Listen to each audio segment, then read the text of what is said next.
ప్రస్తుతం కన్యా రాశి వారికి అంటే ఆ గురుడు మంచి స్థానాలలో కనుక లేకపోతే మనం ఎంత కష్టపడ్డప్పటికీ కూడా ఫలితం తక్కువగా ఉంటుంది. ప్రస్తుతం కన్యా రాశి వారికి 10వ స్థానంలోకి రాజ్యస్థానంలోకి వస్తున్నాడు. ఎప్పుడైతే గురుడు రాజ్యస్థానంలోకి వస్తాడో కన్యా రాశి వారికి రాజ్యాధికారం దక్కుతుంది. రాజ్యాధికారం అంటే ఏమిటి? మనమేమి రాజులు అవుతామని కాదు, మనకంటూ ఒక ప్రత్యేకమైనటువంటి స్థితి, ఒక స్టేటస్ అనేటటువంటిది వస్తుంది.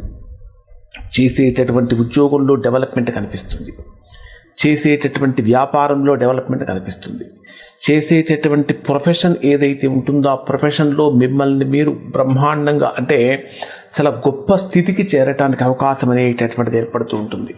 10వ స్థానంలో గురుడు సంచరించేటప్పుడు గురు వీక్షణం అంటే గురుడు తానున్న స్థానం నుంచి 5, 7, 9 స్థానాలు చూడగలడు.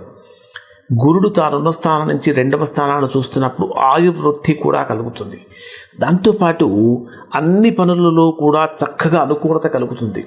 10వ స్థానంలోకి గురుడు ప్రవేశించినటువంటి వెంటనే గొప్ప వ్యక్తులతోటి, మీకంటే పెద్దవాళ్ళతోటి, హైయర్ అఫీషియల్స్ తోటి ప్రశంసలు పొందటం కానీ, సన్మానాలు జరగటం కానీ, సన్మానాలు చేయించుకునేటటువంటి స్థితి కానీ ఇవన్నీ కూడా మీకు వస్తుంది. ఇంకొకటి ఏంటంటే గురుడు 10వ స్థానంలోకి వచ్చినప్పుడు ఎవరికైతే కన్యారాశిలో జన్మించినటువంటి వారికి సంతాన భాగ్యం ఉండదో అటువంటి వారికి పుత్రయోగం కలుగుతుంది. అది కూడా దత్తత స్వీకార మహోత్సవం కారణంగా పుత్ర యోగం కలిగేటటువంటి అవకాశం కూడా కలుగుతుంది.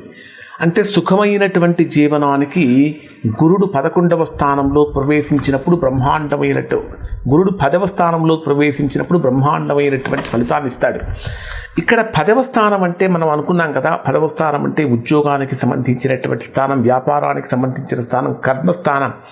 వాట్ ఎవర్ వీఆర్ డూయింగ్, మనం ఏదైతే చేస్తున్నామో ఆ ఫలితం వస్తుంది. ఇక్కడ అంటే శారీరకమైనటువంటి బలం కూడా పెరుగుతుంది, గొప్ప గొప్ప కార్యాలు చేయగలుగుతారు. ఒక మాటలో చెప్పాలంటే మీడియేటర్షిప్ అనేటటువంటిది బ్రహ్మాండంగా చేయగలుగుతారు. దాంతోపాటు ఏదైనా మిషనరీ ద్వారా బిజినెస్ కనుక స్టార్ట్ చేయాలంటే అది కూడా వీరికి చాలా అనుకూలంగా మారుతుంది. ముఖ్యంగా చెప్పాలంటే పుణ్యకార్యాలు చేయటానికి, ధర్మకార్యాలు చేయటానికి 10వ స్థానంలో ఉన్నటువంటి గురుడు కన్యా రాశి వారికి యోగాన్ని కలిగిస్తాడు.